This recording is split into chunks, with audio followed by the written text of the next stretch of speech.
everyone. I'm going to show you how to reset the oil maintenance on a Toyota 4Runner. So this will cover all 5th gen Toyota 4Runners with push button start. So step 1, push this 2 times. 1, 2. Your ignition will come on.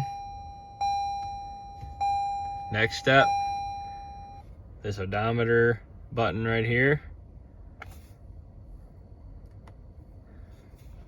You want to get it to trip A.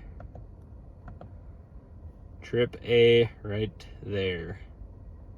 Next step, push this once. Turn the ignition off.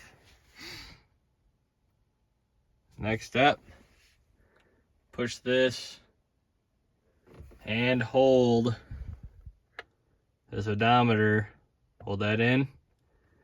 Push this engine start 2 times. 1, 2. And it'll automatically reset. And that is it. Thanks for watching.